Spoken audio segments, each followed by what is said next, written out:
Welcome to a session, a conversation on Nagorno-Karabakh. My name is Celeste Wallander. I am privileged to serve as moderator for this panel. And thank you for the assistance from the audience in my duties.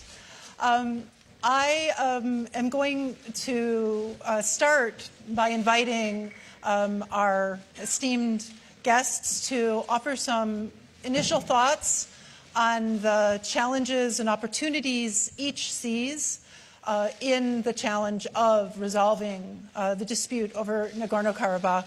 And then we will have time for some questions and some further discussion. Our guests today are President İlham Aliyev of Azerbaijan and Prime Minister Nikol Paşinyana of Armenia. The two leaders are at the heart of something that the Munich Security Conference has always sought to speak to and to help advance, which is the peaceful resolution of disputes in the international system. And I'm really grateful to Chairman Ischinger for making sure that this issue it remains on the agenda and in the attention of the Munich Security Conference. With that, let me turn to President Aliyev and invite him to offer his thoughts on the challenges and opportunities. Thank you. First of all, I'd like to express gratitude to Chairman Ischinger for organizing this event. İlk növbədə sədr cənab İşingerə tədbirin təşkilatçılığına görə minnətdarlığımı bildirirəm. İndi də cənab İşingerə bildirim ki, bir neçə il bundan əvvəl Davosda imkan yaranmışdı ki, Azərbaycan və Ermənistan liderləri öz fikirlərini ictimaiyyətə çatdırsınlar. Cənab Paşinyanın xələfi son anda belə bir görüşdə iştirak etməkdən imtina etdi. Məmnunam ki, biz öz fikirlərimizi çatdırmaq və suallara cavab vermək məqamına gəlib çatdıq. Münaqişənin həlli barədə danışmazdan əvvəl biz tarixə qayıtmalıyıq. Dağlıq Qarabağ Azərbaycanın tərkib hissəsidir və bu, tarixi həqiqətdir. Beynəlxalq hüquqa əsaslanan bir həqiqətdir. Azərbaycan ərazi bütövlüyü bütün dünya tərəfindən tanınır. Nagorno-Karabakh is part of Azerbaijan. This is historical truth and this is based on the international law norms. And territorial integrity of Azerbaijan is recognized by the whole world. And Nagorno-Karabakh is integrated part of our country. Dağlıq Qarabağ ölkəmizin ayrılmaz hissəsidir. Tarixi baxımdan 1805-ci ildə Qarabağ xanı İbrahim xan Rus imperiyasının generalı Sisyanovla müqavilə imzaladı. Bu müqaviləyə əsasən Qarabağ xanlığı müstəqil ölkə kimi Rus imperiyasının idarəçiliyinə keçdi. Həmin müqavilə kürəkçay müqaviləsi adlanır. Onun mətni internetdə də var. Orada Qarabağın erməni əhalisi haqqında heç bir qeyd yoxdur. Country became under the rule of the Russian Empire. In that treaty was called Kürekçay Treaty. The text of this treaty is in internet. Nothing is said about Armenian population of Karabakh. Other treaties were signed 1813 və 1828-ci illərdə bağlanmış Gülüstan və Türkmençay müqavilələrinə əsasən Azərbaycanın qalan hissəsi də Rusiya imperiyasının tərkibinə qoşuldu. Həmçinin Dağıstan, Gürcüstan və Ermənistan da. So this is a historical part of the issue. Then Beləliklə, bu məsələnin tarixi bir hissəsidir. Sonra Rusiya imperiyası dağıldıqda və 1918-ci ildə Azərbaycan və Gürcüstan demokratik respublikaları yaradıldıqdan sonra verilən ilk fərmanlardan biri də İrəvanın Azərbaycandan Ermənistana verilməsi və İrəvanın Ermənistanın paytaxt elan edilməsi oldu. Bu, digər bir tarixi faktdır. Announced a capital of Armenia. This is also a historical fact. If you give something to someone, that means that əgər sən kiməsə nəsə verirsənsə, deməli o sənə məxsus idi. 1921-ci ildə Bolşevik Partiyasının Qafqaz bürosu Dağlıq Qarabağın Azərbaycan tərkibində saxlanılması haqqında qərar çıxartdı. Mən məhz saxlanılmasını nəzərdə tuturam. Nəinki bəzi erməni tarixçilərin təqdim etdiyi kimi verilməsi termini. Bu da tarixi bir faktdır. Digər bir tarixi fakt odur ki, 1923-cü ildə Azərbaycan Sovet Sosialist Respublikası Azərbaycan tərkibində Dağlıq Qarabağ Muxtar Vilayətinin yaradılması haqqında fərman verdi. bu tarixdir. Daha sonra 1980-ci illərin sonlarında Ermənistan Azərbaycana qarşı təcavüzə başladı və 300 min Azərbaycanlı Ermənistan ərazisindən deportasiya edildi. In the end of 80s, Armenia launched an aggression against Azerbaijan. 1990-cı illərin əvvəllərində Ermənistan artıq Azərbaycan Respublikasına qarşı təcavüzə başladı. Bu təcavüzün nəticəsi olaraq Azərbaycan ərazisinin 20%-nə yaxını işğal altındadır və 1 milyona yaxın Azərbaycanlı qaçqın və məcburi köçkün vəziyyətindədir. İnsanlarımız etnik təmizləmələrə məruz qalır. And 1 million of Azerbaijanis became refugees and IDPs. Our people were subject of ethnic cleansing. And in 1992-ci ildə keçmiş Ermənistan rejimi Xocalıda müharibə cinayətləri törədərək soyqırım etdi. Nəticədə 613 nəfər günahsız mülki şəxs, o cümlədən 106 qadın və 62 uşaq qəddarcasına qətlə yetirildi. 106 women and 63 children were brutally killed. Beynəlxalq hüquqa əsaslanaraq Dağlıq Qarabağ Azərbaycanın tərkib hissəsidir. BMT Təhlükəsizlik Şurası erməni qoşunlarının Azərbaycan işğal altındakı torpaqlarından çıxarılması barədə 4 qətnamə qəbul edib. Bu qətnamələr yerinə yetirilməyib. Sülh danışıqlarının nəticəsi olan hər hansı həll Azərbaycanın beynəlxalq səviyyədə tanınmış sərhədlərinin qorunmasına əsaslanmalıdır. Therefore, any solution which will be achieved as a result of peaceful negotiation must provide preservation of internationally recognized territorial integrity of Azerbaijan. I will now conclude in order not to Mənə verilən vaxt çərçivəsində çıxmamaq üçün çıxışımı yekunlaşdırıram. Təşəkkür edirəm. Thank you, Mr. President. Thank you for that overview. Mr. Prime Minister, I think we are ready to hear your views on this issue. Okay, thank you. I would ask President Aliyev not to go so far into Prezident İlham Əliyevdən xahiş edərdim ki, tarixin çox dərinliklərinə getməsin. Was negotiating with Pompey,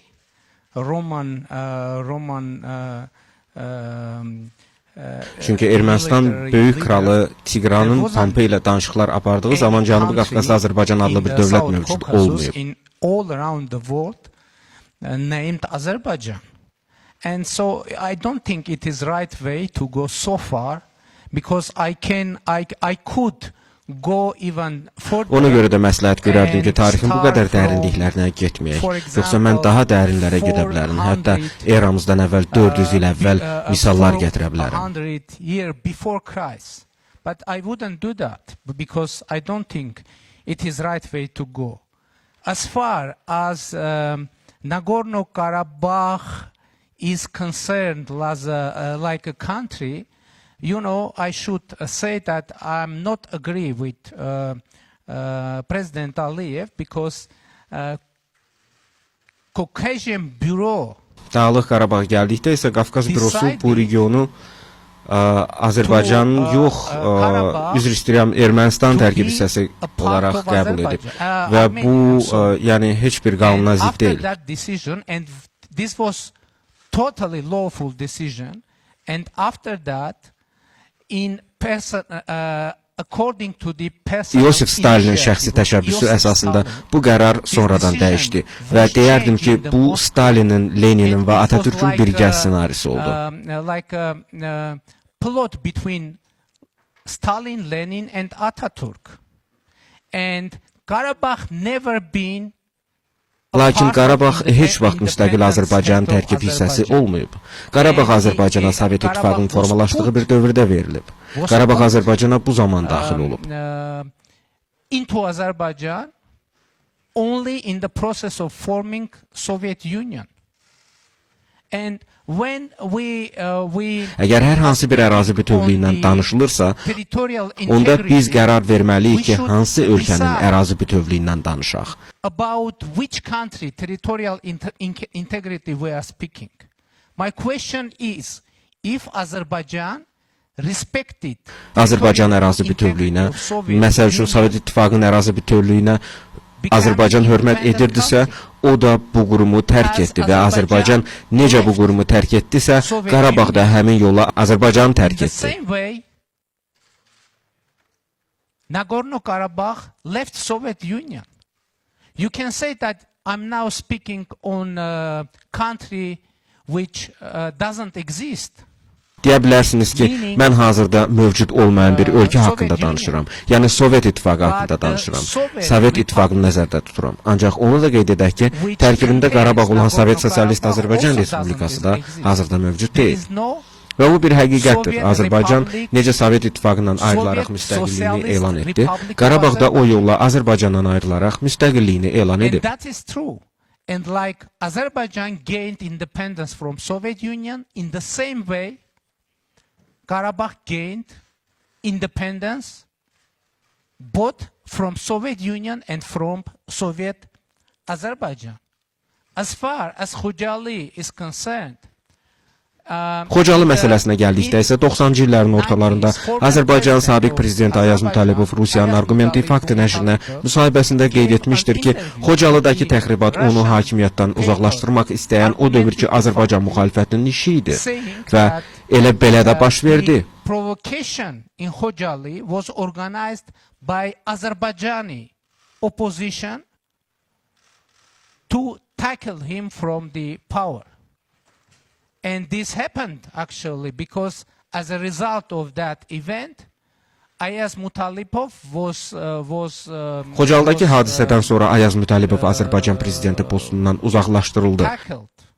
From the post of president of Azerbaijan. About the UN Security Council BMT qətnamələrinə gəldikdə isə bu sənədlərin ümumi məğzi nədir? Ümumi məğzi odur ki, qeyri-şərtsiz atəşkəs elan edilməli, bütün hərbi fəaliyyətə son qoyulmalıdır. Was unconditionally and immediately ceasefire to stop any violence and stop military actions. Və əgər BMT-nin 884-cü qətnaməsində nəzər salsaq, görərik ki, orada qeyd olunub. We will see that they're written that Azerbaijan violated. Azərbaycan atəşkəs rejimini pozub və buna görə də ərazilərini itirib. Orada qeyd edilib ki, atəşkəsi pozan tərəf Azərbaycan tərəfi olub. Lost territories. And first of all, it's Azerbaijan that didn't keep the conditions of the Security Council document. And it is Fikrimcə bu həm Azərbaycan, həm də Ermənistan dövlət başçıları üçün hər dəfə eyni şeyləri təkrar etmək o qədər də doğru yol deyil. Artıq 25-30 ildir ki, biz eyni şeyləri təkrar edirik. Repeat the same thing. Unfortunately, within last 25, even 30 years, we are repeating every time the same things. And I'm afraid international community may be somehow və qorxuram ki, ehtiyat edirəm ki, beynəlxalq ictimaiyyət artıq bu məsələləri eşitməkdən yorulub. Fikrimcə biz yeni ideyalarla çıxış etməliyik və mən artıq Ermənistanın yeni baş naziri seçiləndən sonra belə bir qərara gəldim ki, 30 ildən artıq davam edən bu konflikti, münaqişəni bir-iki addımla həll etmək mümkün deyil. Non-violent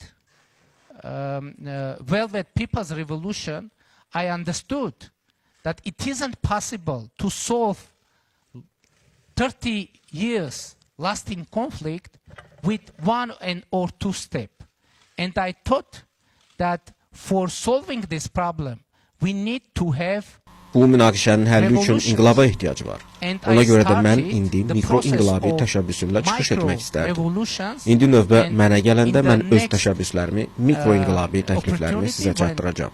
The floor would come to me, I will present you the role of micro-revolutions in Nagorno-Karabakh negotiation process that I initiated. Thank you. Thank you, Mr. Prime Minister. Before we were that is a welcome topic of conversation. I thought as a logical follow-up to the historical background that each of you has offered to the group. And as a political scientist, I always want to get on to the solution. I feel like historians help us understand, but they don't help us always understand how to move forward. Sorry for any historians in the room. What I wanted to get your thoughts on, and I'll start with you, Mr. Prime Minister, if you're here in an international audience, many experienced negotiators, many who have worked on this challenge for some 30 years and trying to support a peaceful resolution of the dispute. What is the one thing you would want to see from the international community to help you advance what you think is an equitable, peaceful solution to the challenge of Nagorno-Karabakh? And maybe about 2-minute answer. Yes, I'll turn to the there President. is very concrete thing that international community could do. Beynəlxalq ictimaiyyətin bu münaqişənin həlli istiqamətində edə biləcəyi konkret bir məsələ var, addım var. Çox açıq şəkildə və qətiyyətlə beynəlxalq ictimaiyyət bildirməlidir ki, Dağlıq Qarabağ üçün hərbi yol, həll yolu yoxdur. Əgər kimsə deyirsə ki, bu münaqişənin hərbi həll yolu var, onda Dağlıq Qarabağ əhalisi deyə bilər ki, bu münaqişə artıq həll olunub. Saying that there is military solution for Nagorno-Karabakh conflict, I guess that people of Nagorno-Karabakh conflict would answer, in that case, we can say that this conflict already solved. So, but I think we need to sustainable peace, and Armenia, and I'm not represent Fikrimcə regionda davamlı sülhə ehtiyac var və mən Dağlıq Qarabağ tərəfini təmsil etmirəm. Ancaq Ermənistan baş naziri kimi də yalnız öz ölkəmin təhlükəsizliyi üçün deyil, həm də bütün regionun qlobal mühitin təhlükəsizliyi üçün çağırış edirəm ki, davamlı sülhə nail olunmalıdır. As a Prime Minister of Armenia, I perceive this situation not only my responsibility for security of my country, but I understand my responsibility for regional security. Bilirəm ki, həm Ermənistan, həm də Dağlıq Qarabağ regionda davamlı sülhə nail olmaq üçün bütün səyləri ortaya qoymağa hazırdır. Bu səbəbdən də Əliyevi regionda sülh və sabitliyə dəstək olmağa, birgə səylərimizi bu istiqamətdə birləşdirməyə çağırıram. Çünki bu məsələ regionun sülh və sabitliyi artıq bizim milli gündəmimizdən kənara çıxaraq qlobal sabitliyə töhfə verməlidir. Və məncə biz də qlobal təhlükəsizliyin, sabitliyin, davamlı sülhün təmin olunması üçün öz töhfələrimizi verməliyik.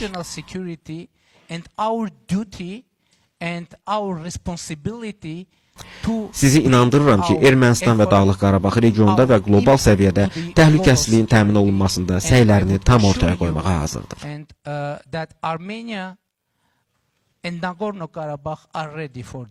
Thank you, Mr. Prime Minister. Those were very helpful, and thank you for sharing your priorities with us. President Aliyev, may I ask you the same question? You are very experienced in negotiating this. You've dealt with many people in this room on the issue. But help us understand, what do you think is the most important at this moment in history for the international community to do to help you advance what you think is an equitable and peaceful resolution to the conflict? First of all, I'd like to make one comment. I'm absolutely sure that we came here to tell the truth. İlk öncə bir şərh vermək istərdim. Biz bura həqiqəti deməyə gəlmişik və mən çıxışımdakı sözlərin hamısı 100% həqiqətdir. İnternetdə asanlıqla yoxlanıla bilən məlumatlardır və sadəcə internetə daxil olmaq, qeyd etdiyim sənədləri yoxlamaq üçün kifayət edər. Bundan sonra kimin həqiqəti söylədiyini biləcəksiniz. Which in Armenia unfortunately became a kind of attempt.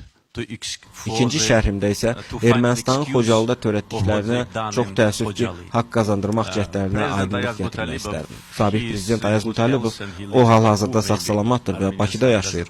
Ola bilsin ki, Ermənistanda bəziləri bu barədə məlumatsızdır.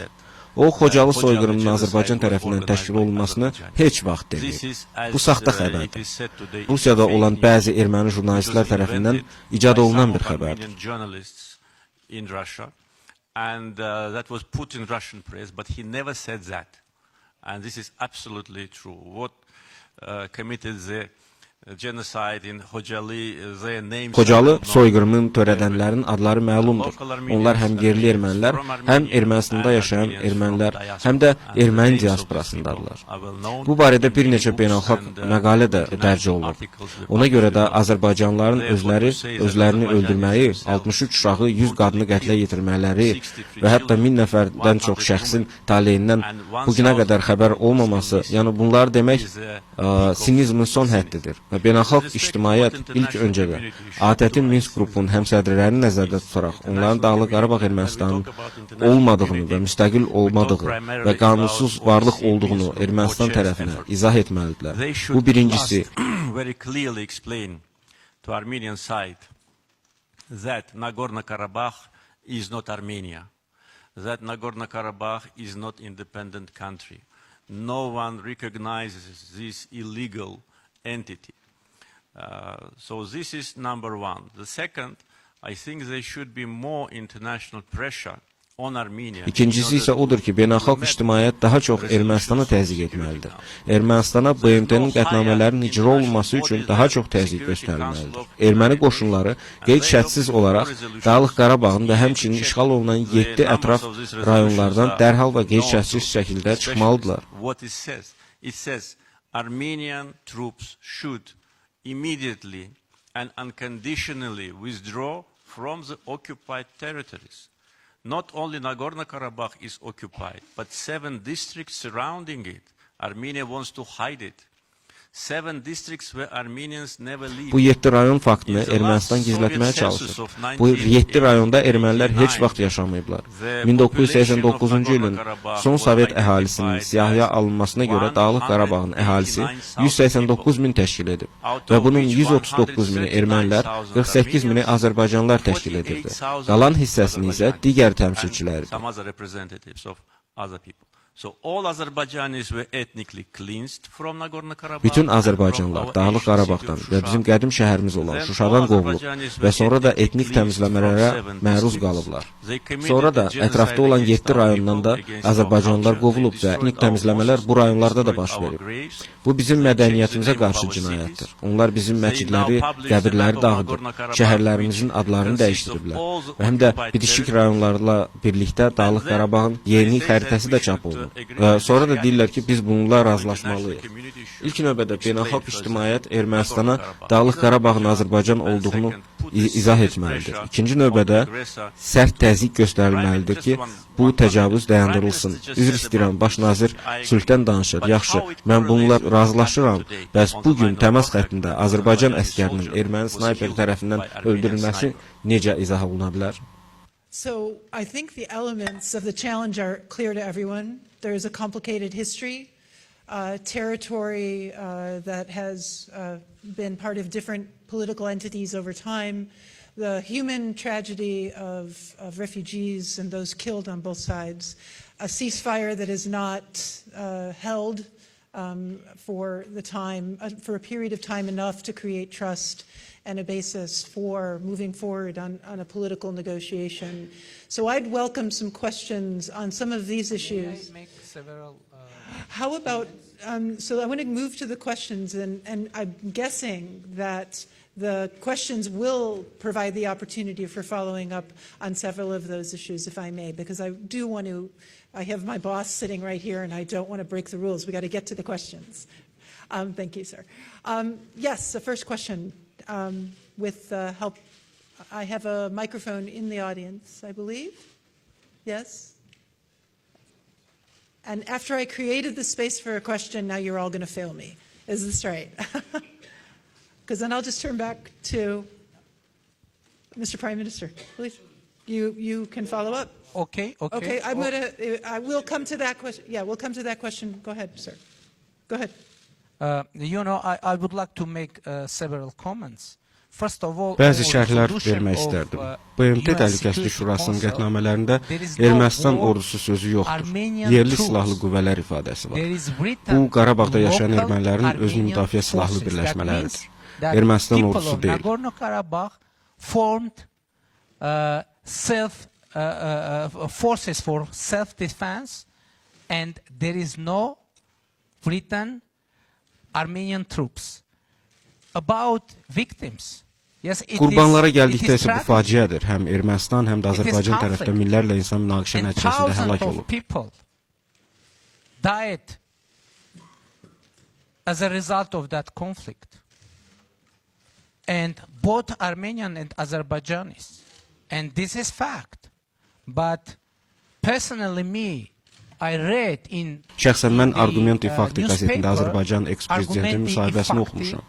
Bunu internetdə asanlıqla tapmaq olar. Tarixi faktlara əsaslanan Dağlıq Qarabağın hüquqi aspektləri adlı bu və digər kitablarda da dediklərinizi tapa bilərsiniz.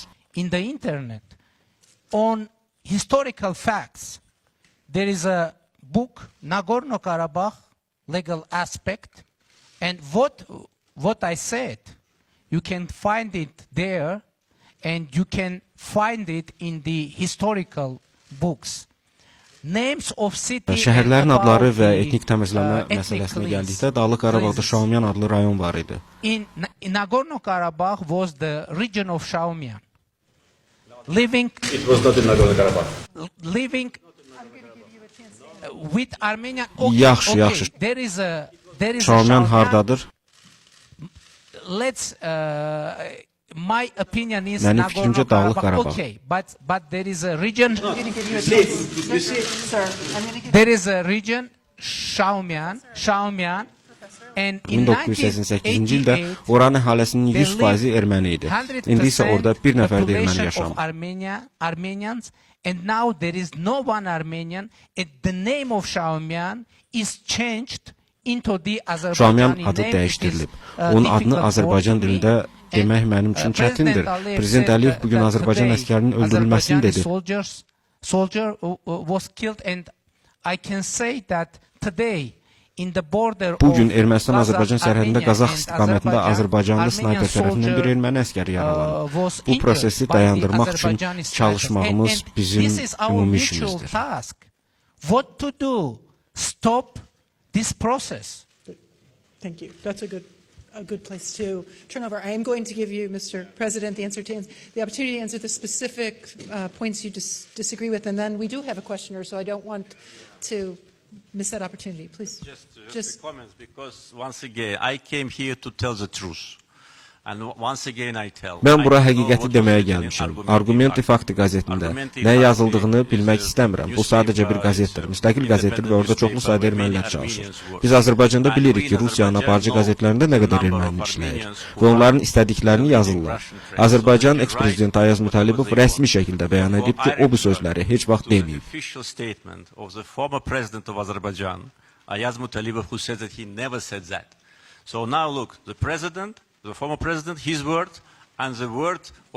İndi isə baxın, bir tərəfdə eks-prezidentin sözləri, digər tərəfdə isə erməni pərəst və ya erməni jurnalistin sözləri. Bunların arasında böyük fərq var. İndi isə Stepan Şaumyan haqda. Baş nazir bildirib ki, Stalinin qərarı ilə Qarabağ Azərbaycana verilib. Bu səhvdir. Yenidən 1921-ci iyul ayında Qafqaz bürosunun qərarına baxsaq, Dağlıq Qarabağın Azərbaycan tərkibində saxlanılması qeyd olunur, verilməsi yox. To retain Nagorno-Karabakh in Azerbaijan and not to transfer it to Azerbaijan. Əgər siz Stalini xoşlamırsınızsa, Şaumyanı istəməyiniz qəribədir. Çünki Şaumyan da bolşeviklərdən biri olub. O günahsız Azərbaycanlıları qətlə yetirən şəxsdir. Və indi qondarma Dağlıq Qarabağın paytaxtı dediyimiz şəhər Şaumyanın adınadır.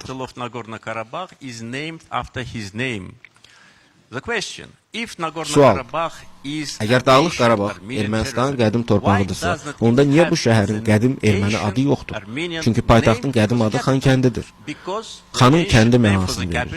Stepanakert, Stepan Şaumyanın adıdır, Kert isə şəhər deməkdir. Erməni dilində bu mənanı verir. Stepanakert bu bolşevikin adını daşıyır. Bu bir daha sübut edir ki, bu ərazidə heç bir erməni mirası yoxdur. Və yenidən əvvələ qayıdaraq deyirəm ki, bu tarixi məsələnin münaqişənin həllində necə əhəmiyyətli olduğunu bildirirəm. Thank you, sir. I hope everyone's taking notes because we're getting a history lesson here with multiple dimensions. We do have a question, please. And if you would identify yourself as you answer so we know with whom we're speaking. Thank you very much. My name is Florian Kühner. I am a research fellow with the Max Planck Institute for International Law. And President Aliyev already mentioned the role of international law. My question would be to both, would you submit this dispute to the International Court of Justice via special agreement? Mr. President, may I ask you to address the question first? No, Azerbaijan is committed to the negotiation process, therefore we did not lose hopes. Azərbaycan danışıqların prosesinə sadiqdir. Bu səbəbdən biz ərazi bütövlüyümüzün danışıqlar vasitəsilə bərpa edilməsinə ümidlərimizi itirməmişik. Amma erməni tərəfinin danışıqlarda yeni münasibəti əlbəttə ki, bu prosesə tamamilə xələl gətirir. Əlbəttə ki, belə olan halda digər variant nəzərə alınır. The negotiations will be completely disrupted, then of course this option can be considered. Biz də danışıqlar prosesinə sülh yolu ilə, məsələnin, konfliktin sülh yolu ilə həll prosesinə tam sadiqik. Hesab edirik ki, bu sülhə adətin Minsk qrupunun səyləri nəticəsində nail olunmalıdır. Qeyd etdiyim kimi, biz real nəticələrə nail olmaq üçün, münaqişənin həllinə nail olmaq üçün bütün səylərimizi ortaya qoymağa hazırıq.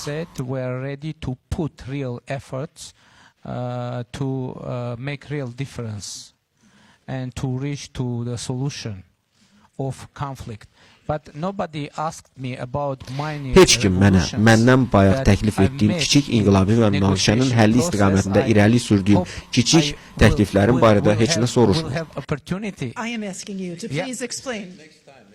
I'm asking him to explain. Mini revolutions. Mini revolutions. I'm asking you to explain your mini.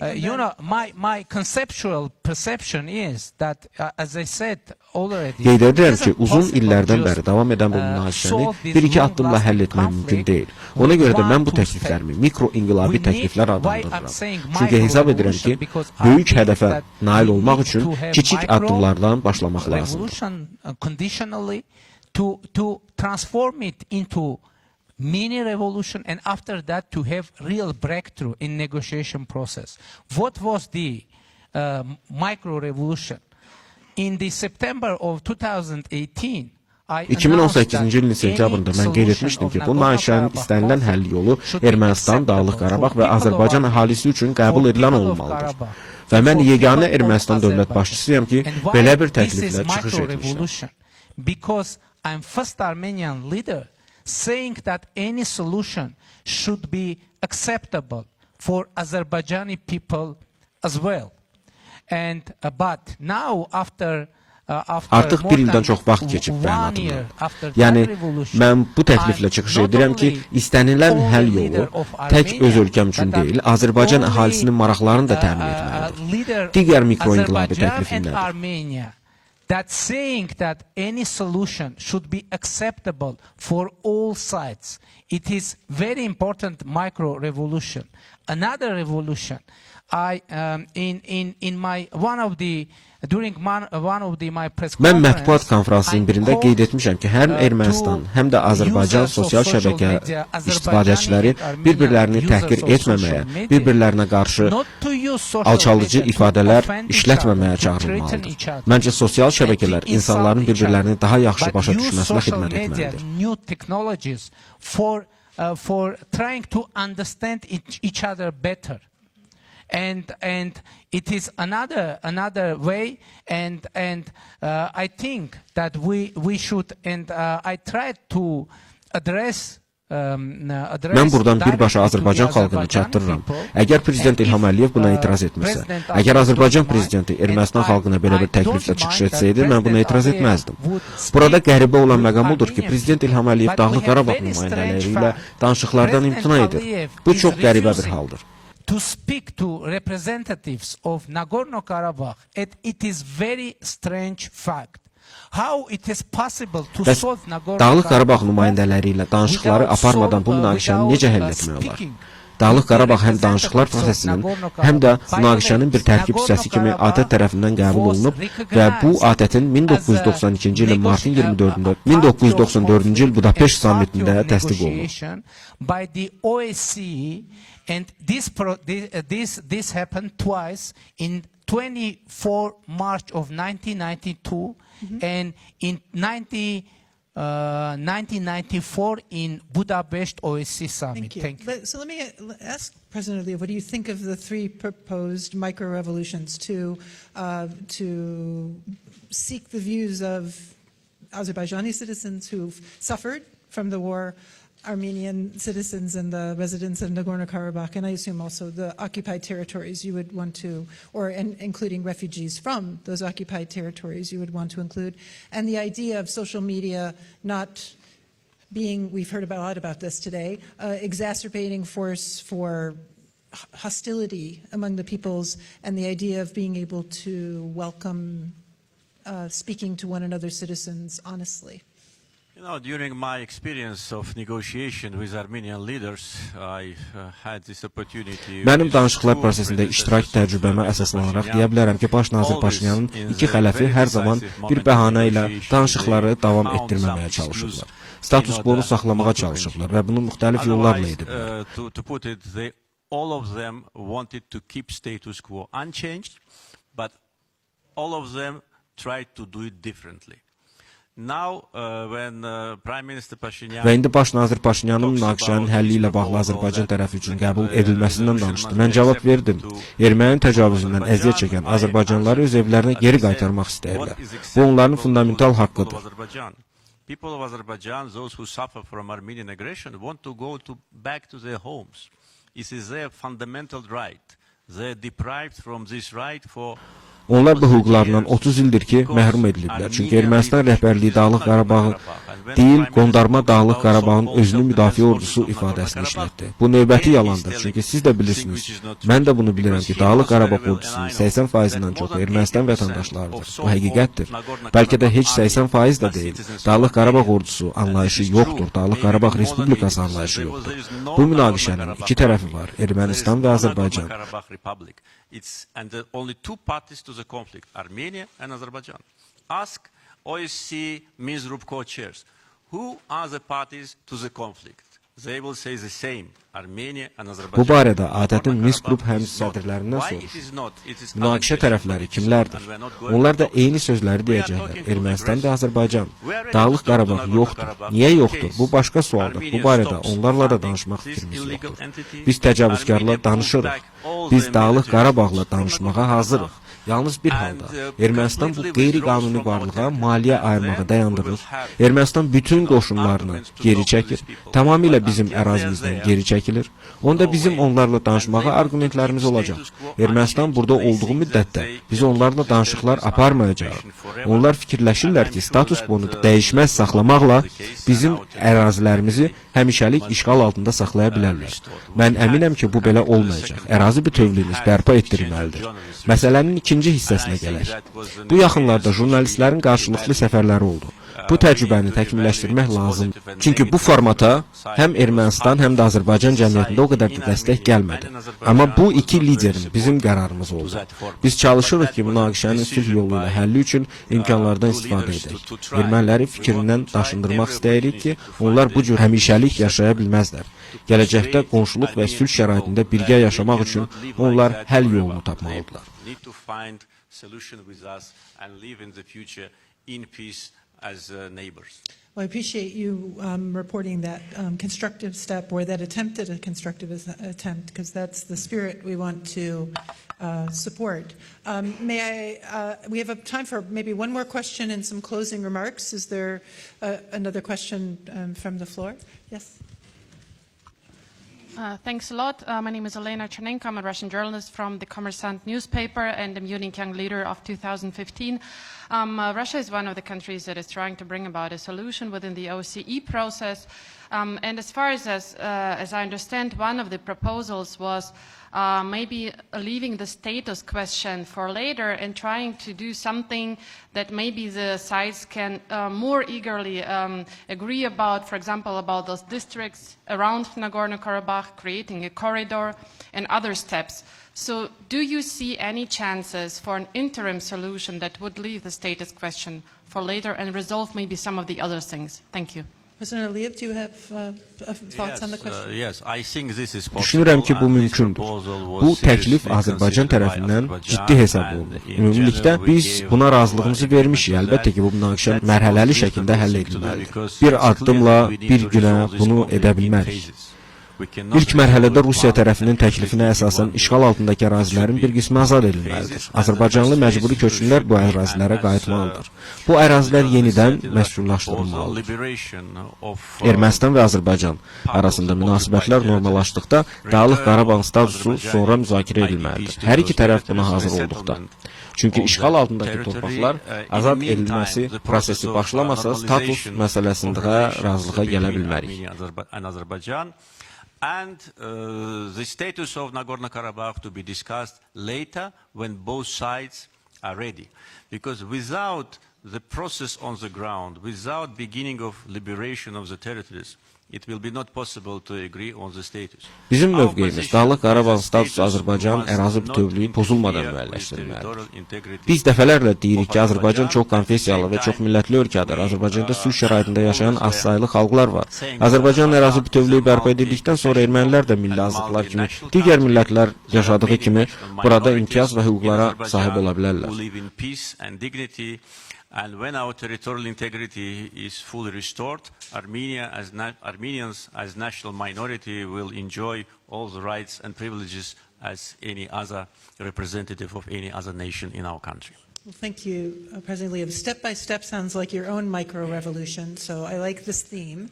And by the way, we have one mutual mini revolution. Hesab edirəm ki, bizim qarşılıqlı razılaşdığımız bir nöqtə, yəni belə deyək, milli inqilabi təşəbbüs.